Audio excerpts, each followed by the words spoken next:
Hi guys and welcome. Have you started looking into different options when it comes to budgeting? If you have, then you've likely seen a whole lot about the cash envelope method, but maybe you're not quite sure of how it works, or if it will work for you. The truth is that many people don't really know how it works, or what they can do with bills or other expenses.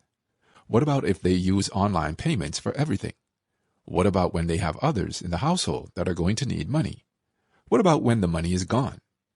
On this video, we're going to discuss those questions, as well as the other benefits and drawbacks of the envelope budgeting method. Let's start. So what is the envelope system? The envelope system is when you take all of the cash in your monthly budget and parcel it out into the different expenses that you have for that month. You put a set amount of money into each envelope, and then you can spend it how you want throughout the month. After the money is gone from that envelope, however, you're not allowed to spend in that category again. So, let's say that you have a budget of $500 for groceries this month. You would put that amount into an envelope that's marked for groceries. Throughout the month, you would take money out of this envelope any time that you had to buy groceries, and when the money was gone, you'd be done. This type of spending means that you don't get to spend more than what you have available for a specific category. You learn how to budget your money better and make sure that you're sticking to the amount that you have. Now, this is generally the best way to go for variable expenses like gas, clothes, gifts, and other things that you want, but not for your bills.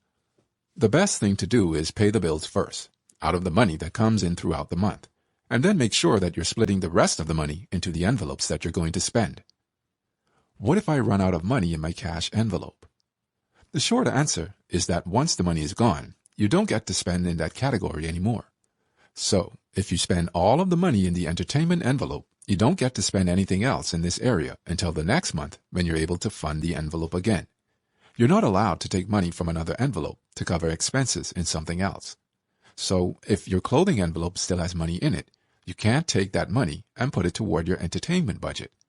You want to make sure that you're sticking to the budget, after all. If you have a partner who needs access to a specific envelope as well as yourself, you might want to give them part of the money and keep part of it yourself. In this case, if one of you spends all of your shares, then you could split the remaining share of the money for that envelope. What if the money is spent?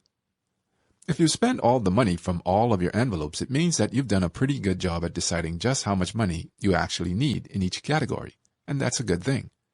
That's when you're going to hit the sweet spot and be able to adequately plan for anything that's happening in your life. Envelope budgeting system benefits. If you already tried some budgeting systems, it's the right time to try this one. Here are the main benefits of the envelope budgeting system. See your money. You can actually see all of your money when it comes to this system, which means that you can really see where you're saving money from an envelope at the end of the month. If you manage to come in under budget on something, you get to actually see that instead of numbers on a bank account. Control your spending. When you're spending cash, you're more likely to see where you're spending it, and you're more likely to think about it. After all, you have cash that you need to hand over. If you don't have cash, you're more likely to spend your money on things that you might not actually need, and only realize it later.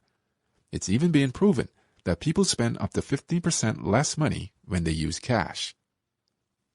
Prepared for emergencies. If something comes up and you have an emergency, you have cash on hand to take care of it.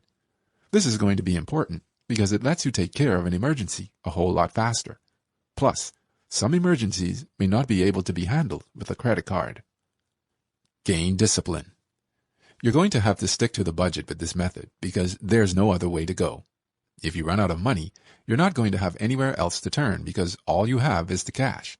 You can't just go into a store and start impulse buying because the money you have available is limited. No fees. You're not going to be paying overdraft fees with this method because you're using cash. You can't spend any more money than you have because of that. There's no danger of spending with a credit card or debit card and going over your limit or surpassing your current bank balance.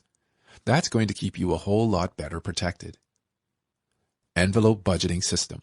The cons. The cash envelope budgeting system is not right for everybody. Here are the main downsides you'll face when trying to implement it. Difficult to start. For some people, this can be a difficult process because they just don't know how to get through it. After all, how do you make sure that you're sticking to the right envelopes for everything you buy? How do you categorize different things? How do you make sure that you're not taking money out of the wrong envelope or to divide out different expenses that you've paid? This can get a little confusing for those who are just getting started with this method, and it can get overwhelming. Requires a large amount of cash. If you're not used to carrying cash, then carrying this much cash at one time can be a little unnerving as well. You're going to need to carry all of the money that you spend in a month, aside from your bills, in cash. That's a lot of money to be walking around with all the time, and not everyone really wants to do that. If you prefer, you can definitely take only a small amount of the cash with you at a time, and then allocate it from the correct envelopes every day when you get back home. Very strict. For some people, the idea of being restricted on how much money they can spend in any particular category is a little bit too strict.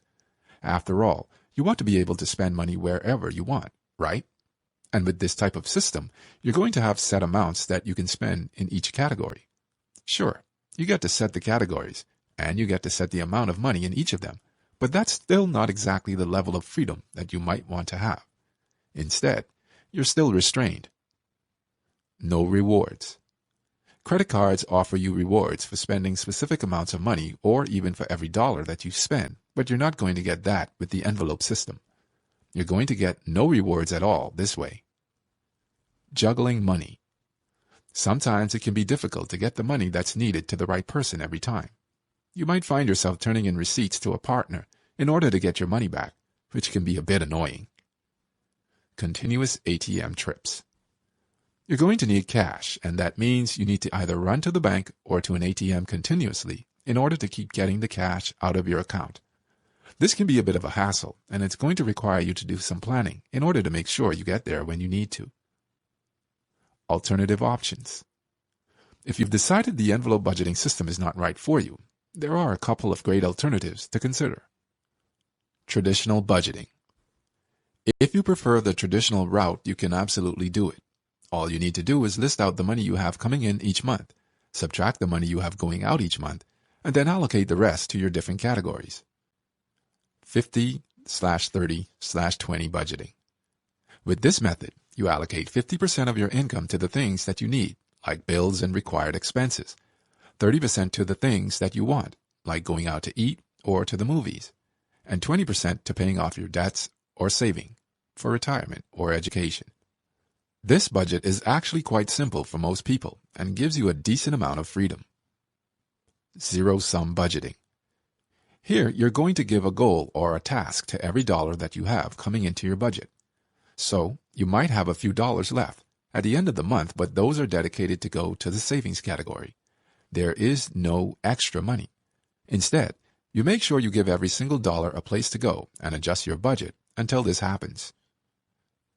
80/20 budgeting. This budget means that you take 20% of the money you have coming in and put it into a savings account or toward debt. Then, you take the rest of the money and you use it to pay for anything and everything else that you have to buy throughout the month. That includes all of your expenses and bills as well.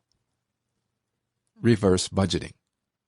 Finally, you can set the amount of money that you want to put into savings and investment and then work on the rest of the things. You're not worried about where the money for those savings is going to come from because you're forcing yourself to pay those first and then live on the rest of the money that's available. That's it for now. On our website, you can find more posts and podcasts, as well as calculators and other financial tools. Considering to try the envelope method? We would love to know your thoughts, so feel free to share them with us in the comments below. I hope you enjoyed it, and don't forget to subscribe to our channel to get the best financial videos for free.